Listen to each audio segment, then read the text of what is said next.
Asi za najdôležitejšie tie novely, ktoré sú súčasťou zberných zákonov, ktoré sú teda dva, sú zákon o posudzovaní vplyvov na životné prostredie. Veľmi významná novela je tzv. Toho komorového zákona, ktorá upravuje postavenie stavebných inžinierov a architektov, ktorá ako keby reaguje na viacročnú absenciu novelizácie tohto zákona. Z hľadiska verejnosti, pretože práve z tohto uhla pohľadu sa pozeráme na stavebné právo ako také, sa nám zdá, že je veľmi dôležité, aby došlo k zmene v oblasti stavebného práva a v oblasti územného plánovania, pretože aktuálna legislatíva naozaj už je nedostatočná pre 21. storočie. Čiže vítame to, že zmena prichádza.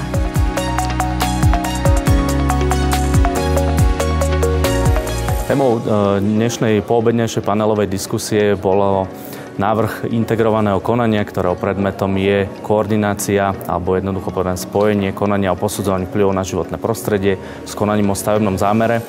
Je to jedna z najzásadnejších úprav, ktorá vyplýva z tzv. Zberného zákona pre oblasť životného prostredia. Tá významnosť alebo nevýznamnosť či už zmeny stavby alebo zmeny územno-plánovacej dokumentácie je relatívna voči niečomu.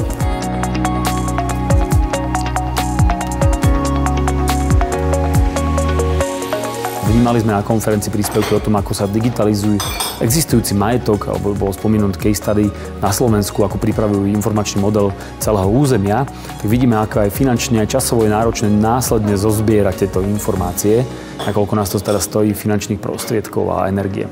Čiže tu by som chcel apelovať na tých, ktorí to majú na starosti, aby téme BIM venovali patričnú pozornosť, pretože tu tie dáta už máme zaplatené od tých projektantov, ktorí generujú. Čiže v súkromnom sektore vidíme, že ten rozvoj je veľký a tu sa dostávame až 35% využitia. Digitalizácia nám zjednoduší systém, zjednoduší nám prístup, zjednoduší nám projektovanie stavieb, zjednoduší nám v konečnom dôsledku realizáciu stavieb, ušetrí nám finančné prostriedky a všetci si budú vedieť predstaviť to, čo chceme naprojektovať a kde chceme žiť.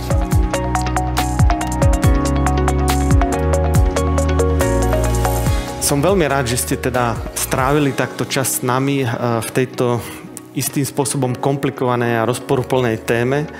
Chcem poďakovať aj rečníkom, či už dnešným, alebo aj zo včerajška za prínosné informácie, ktoré priniesli na túto konferenciu. Samozrejme aj partnerom, či už mediálnym alebo ostatným.